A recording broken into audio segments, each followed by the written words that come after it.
Ang kwentong ito ay hango sa totoong buhay. Karanasan ito ni Tunsing. Taong 1968, Bokod, Benguet.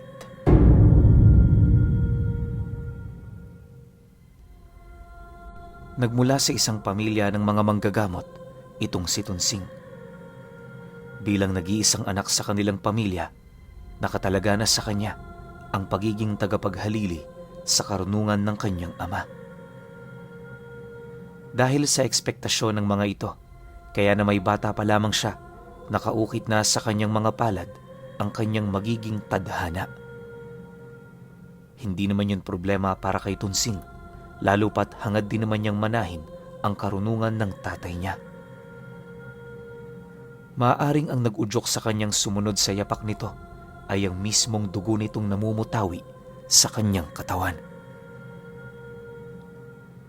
Sa pagtungtong naman niya noon ng edad 15 anyos, doon na nag-umpisa ang kanyang pagsasanay na halos piling tao lamang ang nakakaranas. Sa kanilang angkan, binubuo yon ng 3 lahi. Una, ang pamilya nilang mga purong manggagamot. Ikalawa, ay ang mga kadugo nilang may lahi ng mga engkanto. At ang ikatlo naman, ay yung mga kadugo nilang may lahi ng mga aswang. Para mapasunod nila ang mga ito, kinakailangan nilang maging dalubhasa sa kanilang mga kakayahan.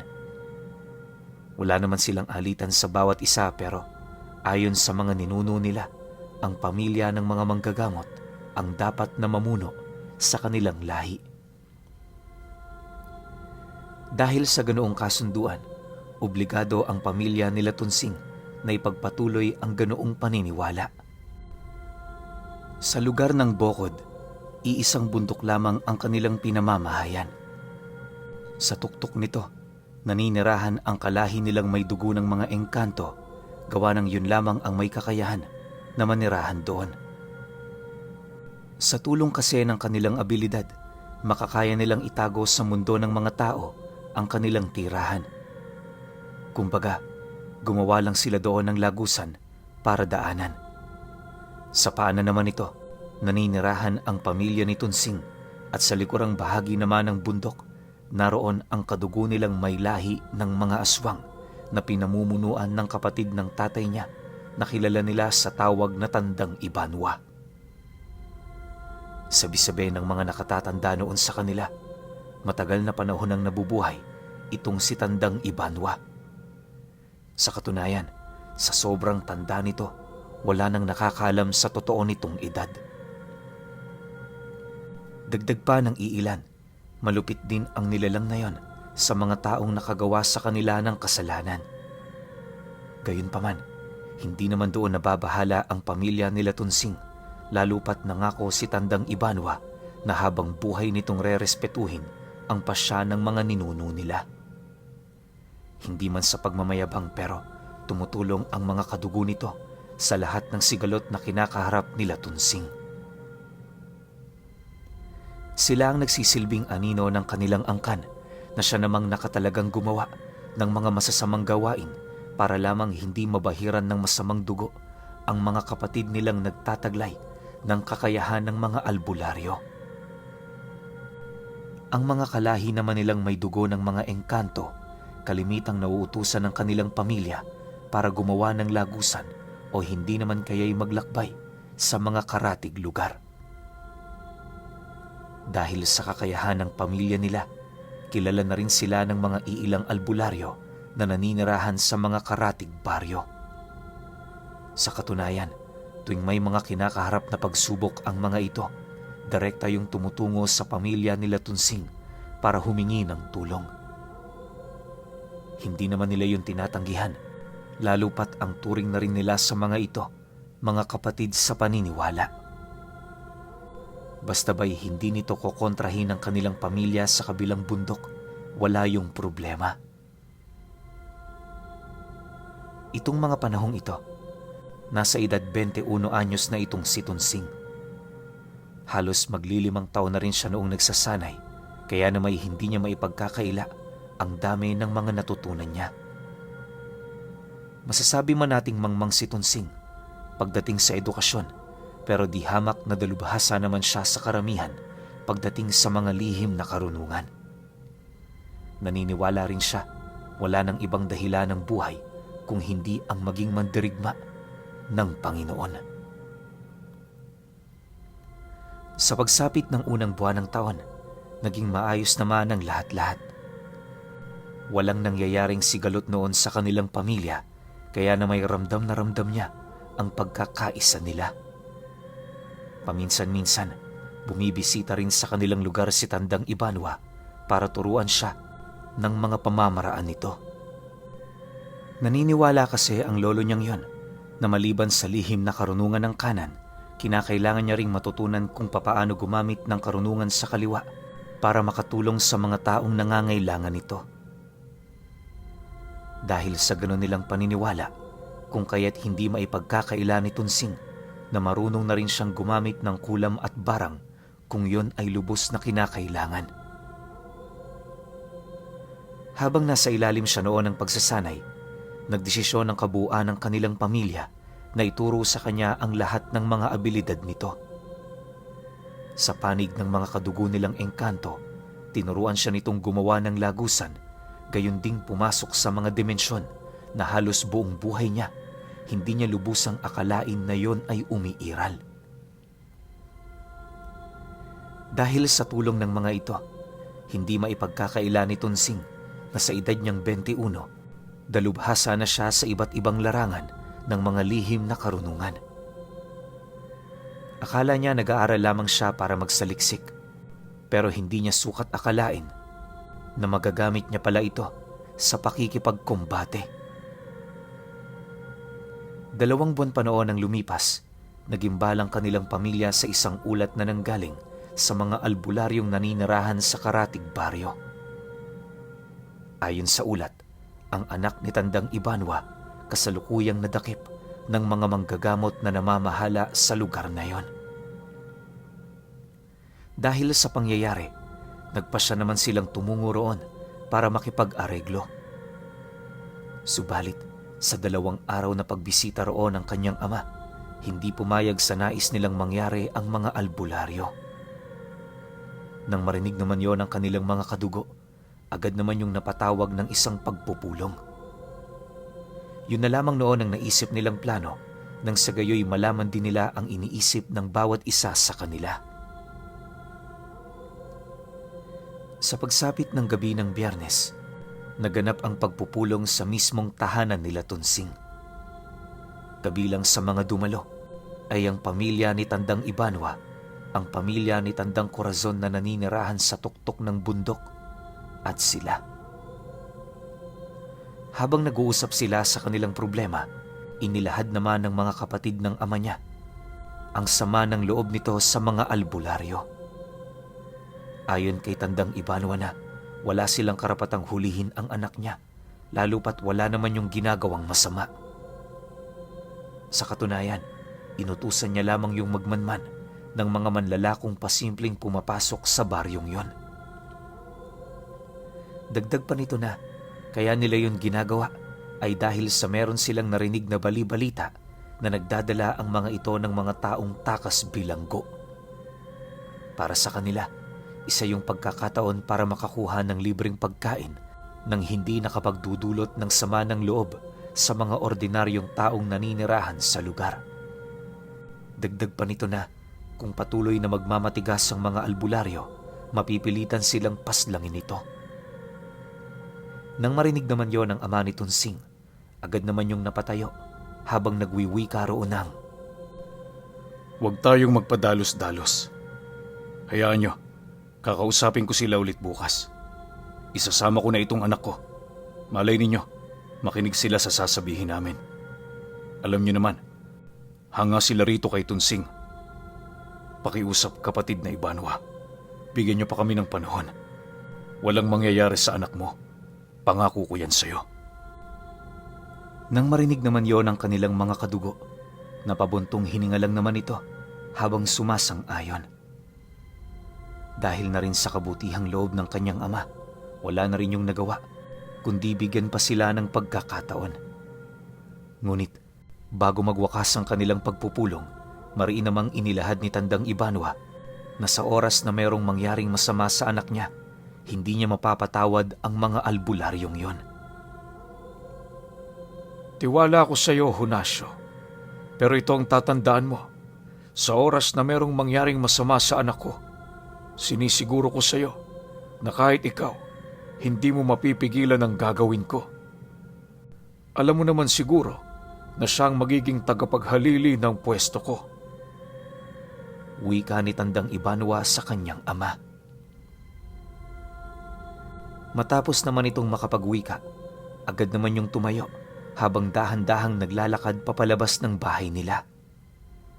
Sumunod na rin ang iilan pa nitong mga kasama, kaya naman yun na rin ang naging hudyat ng pagwawakas ng pagpupulong nila. Sa paglalim pa ng gabi, tanging sila na lamang at ang pamilya ni Tandang Corazon ang naroon. Meron kasi doong hinihinging pabor ang tatay niya kung sakali mang hindi maging maganda ang kalalabasan ng kanilang pakikipag-usap sa mga albularyo. Malakas kasi ang kutob nito na sa oras na hindi umayon sa kanila ang pagkakataon, magkakaroon ng matinding kaguluhan sa kanilang lugar na kahit sila mismo hindi inaasahang magiging ganon ang mga mangyayari. Sa pagpapatuloy naman ng kanilang pag-uusap, hindi naman nagkaroon ng pagtututol si Tandang Corazon. Maya-maya pa, nang mapansin nilang malalim na ang gabi, nagdesisyon na silang itigil na ang kanilang pag-uusap. Sa pag-alis naman ng kanilang kadugo, agad namang pumanhik si Tonsing sa kanyang silid. Dala ng kanyang matinding pagod, hindi na rin niya namalayan na nakatulog na pala siya. Kinabukasan pagising niya, bumungad ang kanyang ama na kasalukuyan ng naghahanda. Pagsilay naman ito sa kanya, dali-dali naman siya nitong inabisuhan ukol sa kanilang lakad noong mismong araw. Nang marinig naman yon ni Tonsing, agad naman siyang nag-asikaso para makasama rito. Ilang minuto pa noon ang lumipas, matapos naman ang kanilang almusal, dali-dali naman silang umusad patungo sa Karatig Baryo. Upang walang makapansin sa kanilang gagawin, tanging sila lamang na mag-ama ang pumunta roon. Hindi naglaon, bago pa man tumungtong ang tanghali, narating na nga nila ang lugar kung saan agad namang sumalubong sa kanila ang mga albularyong nagbabantay sa mismong daan papasok ng baryo. Maya-maya pa, nang marating na nila ang pamamahay ng pinakapinuno nito, mahinahon naman sila roong pumasok para makipag-usap. Pag-upo naman nila sa sala, agad naman nilang nakita ang isang matandang lalaki na naglalakad papalapit. Dahil dito, dahan-dahan naman silang tumayo para batiin yon ng formal. Matapos ang kanilang kumustahan, agad namang ipinagtapat ng kanyang ama ang kanilang pakay. Nang marinig naman yon ng albularyo, napakunot lang naman ang noo nito habang sumasagot sa kanyang ama ng, "Hindi nga yan maaari. Alam mo nakagawa ang batang yon ng kasalanan sa poder ko. Hindi ko siya basta-bastang pakakawalan hanggat hindi siya natututo. Sabihan mo rin yan si Tandang Ibanwa, huwag niya kamo kong sinisindak. Kagaya ng inyong pamilya, meron din akong alagang pangkat ng mga nilalang nakahalin tulad nila. Pantay lang ang tingin ko sa ating mga pamilya, kaya ituring nyo ring seryoso itong mga sinasabi ko. Nga pala, Tonsing, kumusta ka na? Mabuti naman at isinama ka ng iyong ama." Nang marinig naman nila Tonsing ang sinabi nito, minabuti naman nilang wag nang umimik nang sa gayoy magawa nilang mapag-isipan kung ano ang kanilang magiging hakbang. Para sa kanila, ang katahimikan ay isang pagkakataon upang mapakalma ang kanilang mga emosyon. Maya-maya pa, nang makaisip na ng isasagot ang kanyang ama, seryoso naman yung nagwika doon ng, Hindi man sa paninindak pero alam ko ang magiging kahihinat na nito. Kilala mo si Ibanwa. Hindi yun nananalo kapag hindi inuunahan. Huwag mo rin sanang isipin na papanig kami sa inyo. Tama ka, magkapatid tayo sa paniniwala, pero huwag mo rin kakalimutan, di hamak na mas malapot ang dugo kumpara sa tubig. Kahit anong mangyari, sa pamilya pa rin namin kami kakampi. Bibigyan ko kayo ng 1 linggo. Iuwi niyo ang anak ni Ibanwa kung ayaw niyo ng gulo. Sinisiguro ko sa iyo, Manoy Bakaw, hindi mo magugustuhan ang magiging resulta nito. Matapos naman yung marinig ng matanda, bigla naman sila nitong minura ng walang dahilan. Sa puntong yon, pinili na lamang nilang umalis, gawa ng nasisiguro nila wala nang kwenta ang kanilang pag-uusap. Sa pagbalik naman nila sa kanilang lugar, agad namang ibinigay ng kanyang ama ang ulat ukol sa mga naganap. Pansamantala, hindi muna nito binanggit ang tungkol sa sinabi ng albularyo para maiwasan ang anumang gulo. Sa paglipas pa ng mga araw, wala pa ring ulat na nagmumula sa mga albularyo. Dahil sa pangyayari, hindi naman maiwasang mag-alala ng pamilya nila Tunsing, gawa ng alam na nila ang magiging kahihinatnan nito. 2 araw pa ang lumipas, hindi na mapakali sila Tunsing buhat sa mga nangyayari. Nang mapagtanto nilang wala ng kwenta ang kanilang mga napag-usapan, nagpasya na silang ilahad kay Tandang Ibanwa ang kanilang mga nalaman. Sa mismong gabi ring yon, nagkaroon sila ng pagpupulong ukol sa kanilang mga gagawin. Akala nila Tunsing, sila ang mauunang sasalakay sa mga kalaban nila, pero habang nagpupulong sila, bahagya naman sila noong natigilan matapos nilang matanggap ang ulat ng isa sa mga tauhan ni Tandang Ibanwa. Ayon dito, meron silang nasipat na mga panauhing hindi pamilyar sa kanila. Naglilibot yon malapit sa bahay nila Tunsing, kaya malakas ang kanilang kutob, tumungo yun roon para magmanman. Dagdag pa nito na, kasalukuyan na yung sinusundan ng kanilang mga tauhan, kaya hindi malabong magkaroon ng labanan sa pagitan ng kanilang mga panig. Matapos naman yung marinig nila Tunsing, agad naman silang kumuha ng kanilang mga armas para harapin ng mga pangahas. Sa paglabas naman nila sa kanilang pamamahay, doon bumungad sa kanila ang iilang mga nilalang na kasalukuyan ng pinapatay ng mga tauhan ni Tandang Ibanwa. Sa kanilang pagmamasid, doon din nila napagtanto, hindi yun mga pangkaraniwang tao. Makalipas pa ang ilang minuto, laking gulat na lamang nila nang masipat na nila ang pagdating ng pangkat ng mga albularyo. Bawat isa sa mga ito, nakataas ang mga bakod at puder sa katawan na parabang merong digma ang pupuntahan. Hindi naglaon, nang marating na nito ang kanilang pamamahay, bumungad naman sa kanila ang anak ni Tandang Ibanwa na halos hindi na mamukaan buhat sa dami ng pinsala nitong natamo sa katawan. Pagsilay naman nila sa sitwasyon nito, agad naman silang binalot ng takot sa katawan sa kadahilanang yon ng kauna-unahang pagkakataon na merong nang api sa miyembro ng kanilang pamilya. Walang sabi-sabi, agad namang gumawa ng lagusan itong si Tunsing para kunin ang pinsan niya. Paglitaw naman niya sa tabi nito, dali-dali naman niya yung kinalagan habang patuloy na iniiwasan ang ginagawang pag-atake ng mga albularyo. Hindi naglaon, matagumpay naman niya yung naitakas na siya namang labis na ikinatuwa ng ama nito. Dahil sa kanyang ginawa, yun naman ang naging hudyat sa pangkat ni Tandang Ibanwa para magsagawa na ng malawakang digmaan sa panig ng mga albularyo. Hindi naman yun pinigilan ng kanyang ama. Sa halip ang ginawa nito, bumuo na rin ng pangkat para paslangin ang mga aswang na kasalukuyang nakikipaglaban sa kanilang mga bantay. Pagkaraan pa ng ilang minuto, sumiklab na nga ang digmaan sa pagitan ng kanilang mga panig. Si Tunsing noon, patuloy namang gumagawa ng lagusan upang madali siyang makalundag patungo sa hanay ng kanilang mga kalaban.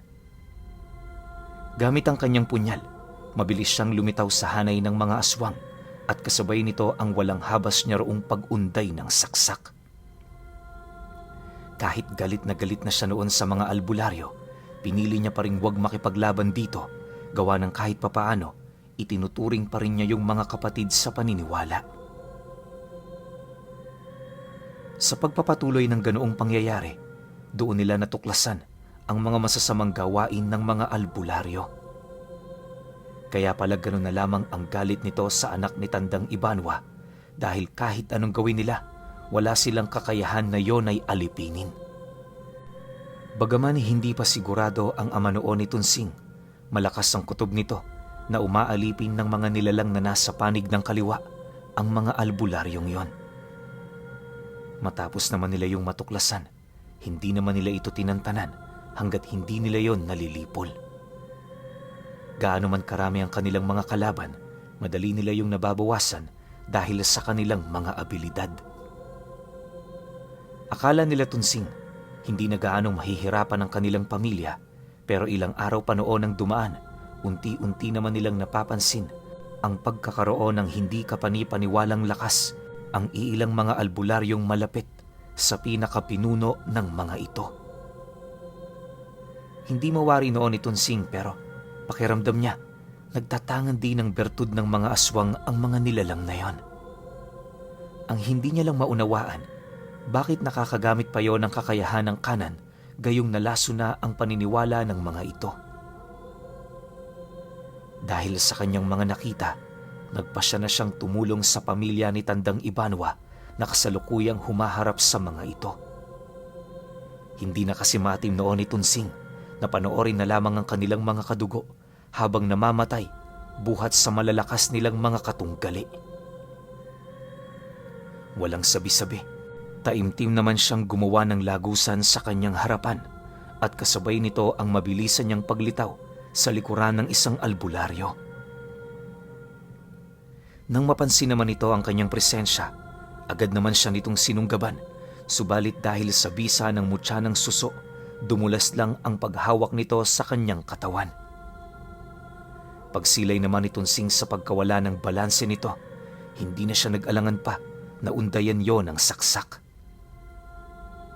Alam niyang masama ang ginawa niya, pero nasisiguro niya, yun na lamang ang mapagpipilian niya.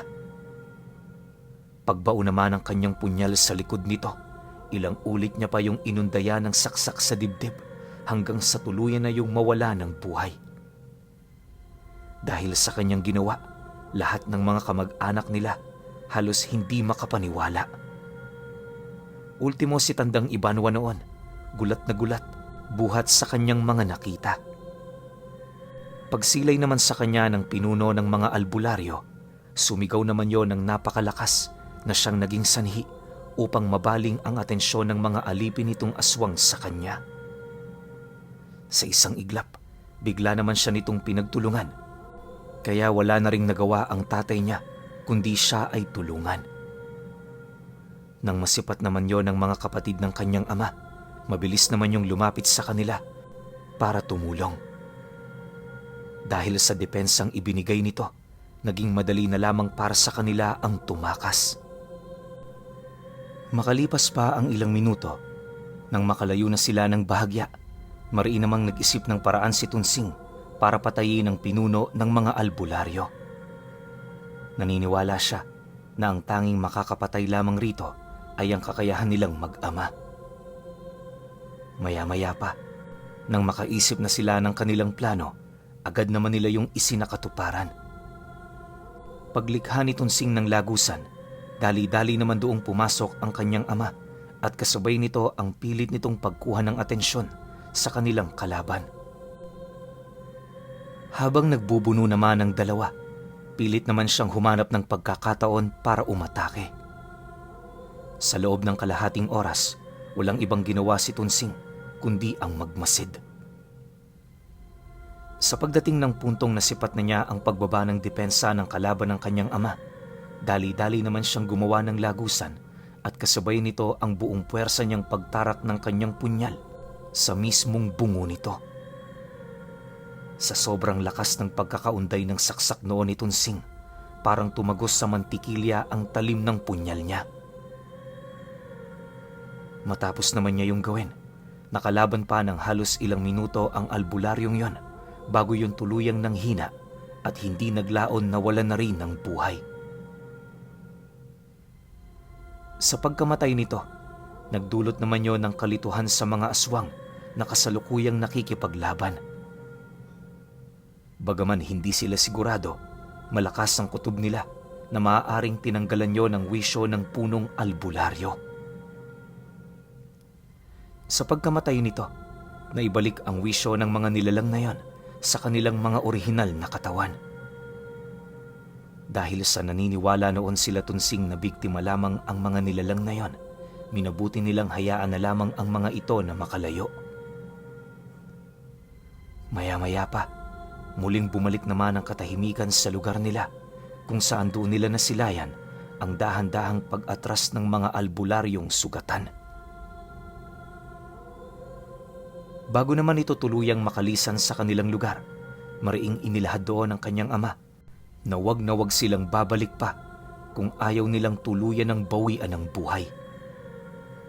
Dagdag pa nito na, magmula sa gabing yon, pinuputol na niya ang anumang ugnayan ng kanilang pamilya sa samahan ng mga ito.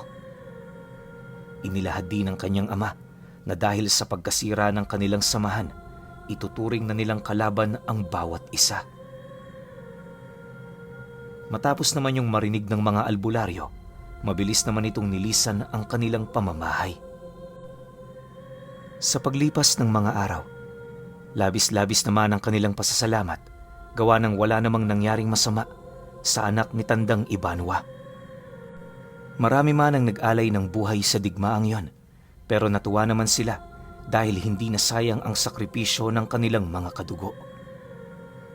Upang makaiwas na rin sa ganoong sitwasyon, minabuti na nila Tunsing na iwasan ng makipagkasundo sa mga samahang hindi naman nila kilala ng lubusan. Pinili na rin nilang manatili sa kanilang lugar para mapanatili ang kapayapaan. Bahala na kayo kung maniwala kayo. Iisang bagay lang naman kasi ang nais ilahad ng anak ni Tunsing. At yon ay maibahagi sa mga tagapakinig ang tungkol sa kwento ng kanyang ama na isang pinuno ng 3 magkakaibang lahi at ang tagumpay sa digmaan na natamo nila na nag-ugat lamang sa pagdakip ng anak ni Tandang Ibanwa.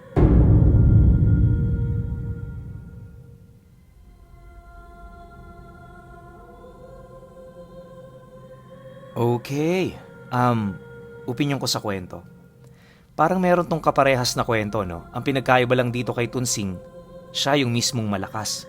Yung isa parang last 2 days ko yata nalapag yun. Nakakapag-utos lang siya. Pero dito hindi. Kayang-kayang tanganin ni Tunsing lahat ng aral ng mga nasa pamilya niya. Pero totoo naman yung sinabi ng tatay ni Tunsing, no? Na kahit balik-balik ta rin mo man ang mundo, kahit nakagawa man ng sobrang kasamaan yung kamag-anak nila, ang ending, dun pa rin sila kakampi. Kasi nga 'di ba, may kasabihan na blood is thicker than water. 'Di ba? So dito pinapatunayan lang ng kwento na 'to na talagang mas matimbang kapag kamag-anak mo kumpara sa mga kakilala mo lang. Pero hindi ko rin kasi masabi kasi minsan may mga tao na mas pinipili yung kaibigan nila kaysa kamag-anak, lalo na kung toxic yung kamag-anak. 'Di ba? Pero dito naman sa kwento natin parang wala namang toksikan na nangyari. So agree ako sa pananaw ng tatay neto ni Tunsing. Kaso nga lang ako nanghihinayang kasi maganda sana kung series to. Tapos yung si Tunsing na yung magtutuloy ng pamamahala dun sa 3 angkan. Ano kaya yung mga mangyayari sa kanila, di ba? Kaso wala isang kwento lang. Tapos parang kinuwento lang ni Tunsing kung paano niya nakuha yung pagiging pinuno ng 3 lahi. Pero overall para sa akin, sobrang ganda naman. Pero nasa inyo pa rin yan.